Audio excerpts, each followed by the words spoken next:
Bueno, buenas noches. Claro, cuando convocaron para hablar de la inteligencia te dicen que tenés que hablar 10 minutos. Hay que tener un nivel de inteligencia y de concreción que temo que excede la capacidad, pero vamos a intentarlo. Alguien escribió sabiamente: ¿dónde está la sabiduría que hemos perdido con el conocimiento? ¿Y dónde está el conocimiento que hemos perdido con la información? Entonces parecería ser que sabiduría no tiene que ver necesariamente con conocimiento, ni conocimiento tiene que ver necesariamente con información, sino que todo va formando parte de una pirámide. La información es el conjunto de datos que uno va acumulando, y para dar esto simplemente una idea les quiero comentar que hay una unidad de medida en computación que se llama el zettabyte. En el año 2014 había una cantidad de información que, si se apilaba, se podían hacer 4.500 pilas de libros, 2014, que podían ocupar desde la Tierra hasta el Sol. Esto cuando había información acumulada en todo el mundo equivalente a 5 zettabytes.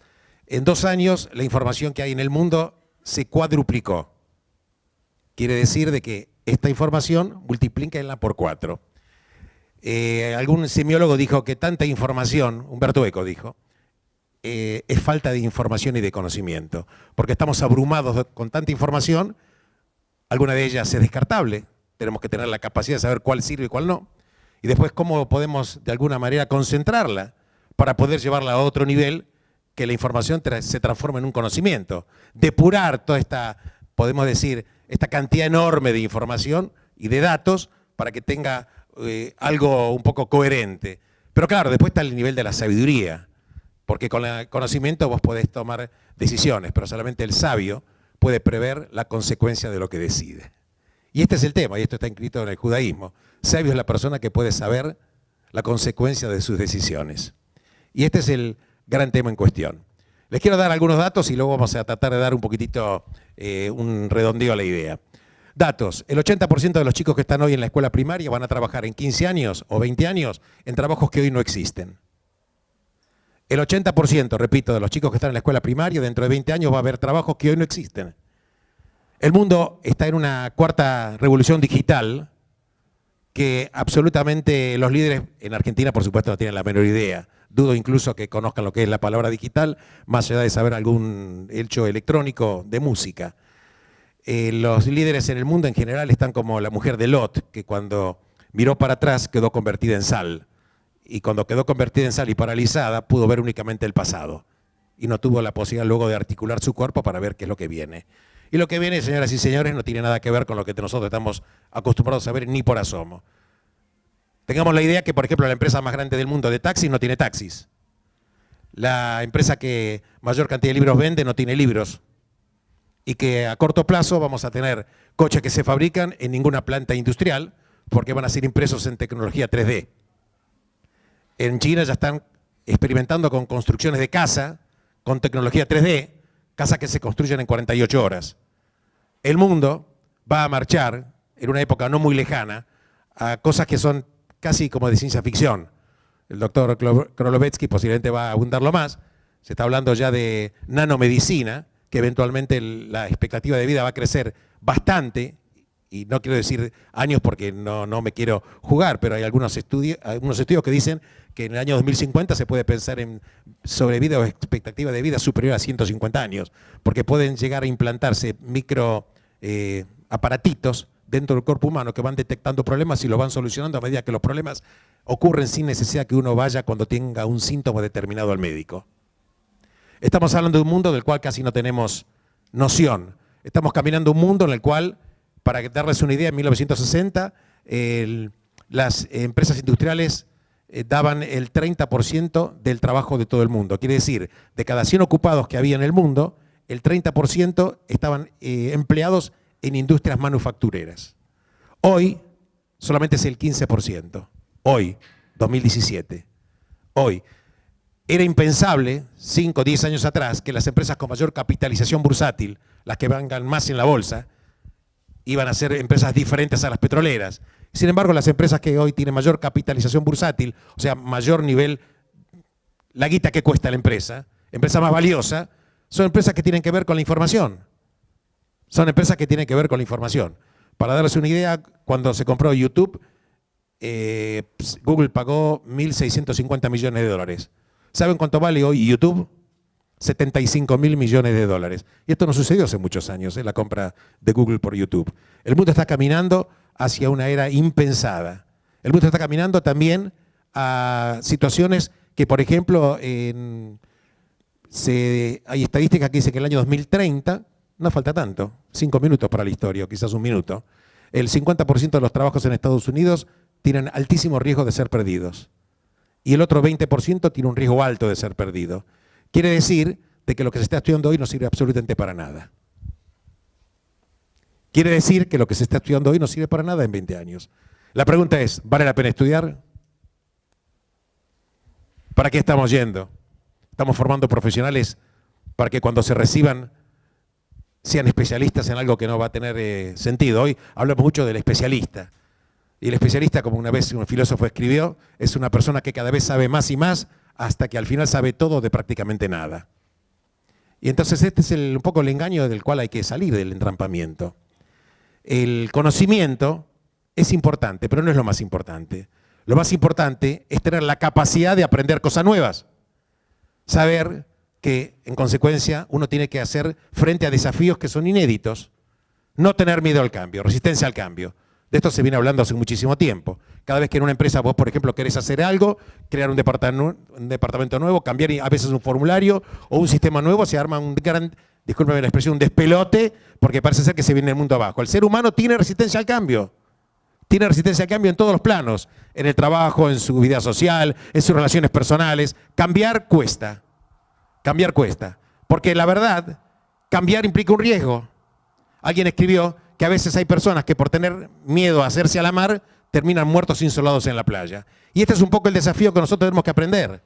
Tenemos que aprender a que el mundo, y básicamente ustedes, que son gente muy joven, yo les llevo simplemente 2 o 3 años más nada más, van a tener que enfrentar un mundo sin miedo, pero tienen que saber que el mundo que van a ver en 20 años no tiene absolutamente nada que ver posiblemente con lo que estamos viendo ahora. Posiblemente no, seguramente no va a tener con lo que vamos a ver ahora.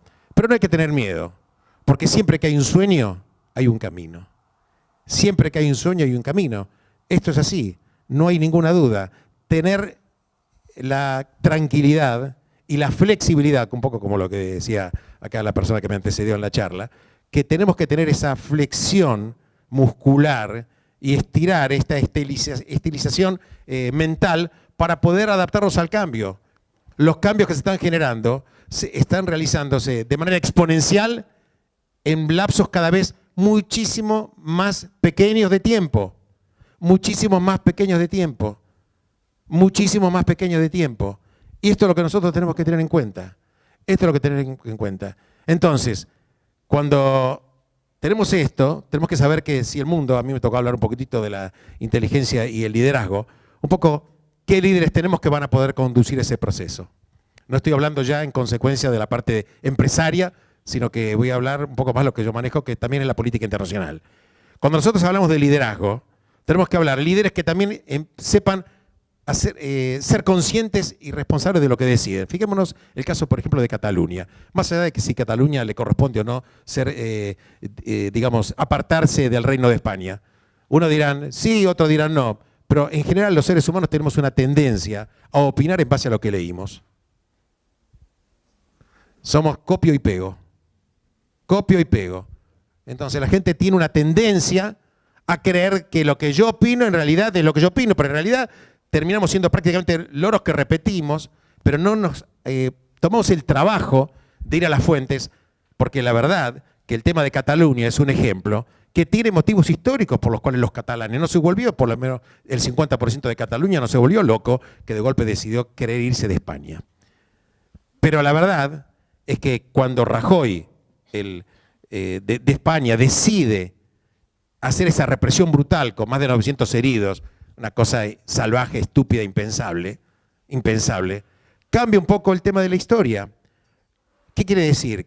Lo estamos hablando recién un poquitito antes de comenzar con mis colegas, que independientemente de la resolución política que pueda haber en España respecto de que Cataluña se quede escindida o no, lo que no va a solucionarse es la herida y la división entre Cataluña y Madrid, entre España. Porque los catalanes, ya desde el siglo XIII, tienen motivos. Y en el siglo XVI tuvieron motivos nuevamente, que ellos pertenecían al reino de Aragón. Luego Aragón, por una guerra de sucesión, los Borbones empezaron a pelear, y luego los reyes de Aragón se reúnen con los de Castilla, hubo casamientos, etcétera, y ellos quedaron como patos enganchados en la boda en el reino de España. Claro, uno dirá, pero pasaron 400 años. No importa, también es cierto que en el siglo XX, durante 40 años, los catalanes tenían prohibido utilizar su idioma cuando estaba Franco en la dictadura. En consecuencia, cuando esto termina, hubo nuevamente una constitución en España y le dan una autonomía bastante interesante. No obstante, hubo 14 artículos de la Constitución de Cataluña que fue bochada por el Reino de España, por Madrid. Y entonces estos venían luchando por una cantidad... No quiero entrar, porque si yo empiezo a hablar no termino más. Pero bueno, como hay un límite de tiempo, les quiero comentar simplemente el tema del liderazgo. Cuando Rajoy decide mandar la Guardia Civil, es la peor decisión que ha tomado. Porque la verdad, hay gente que representa el problema, pero nunca puede ser parte de la solución. Nunca puede ser parte de la solución. En la vida hay que aprender a veces a volver el contador a ser un poco como el juego de la oca. El Rebbe de Lubavitch, en el libro maravilloso que dice Hacia una vida plena de sentido, que les recomiendo que lo lean, entre otros, porque es absolutamente imperdible.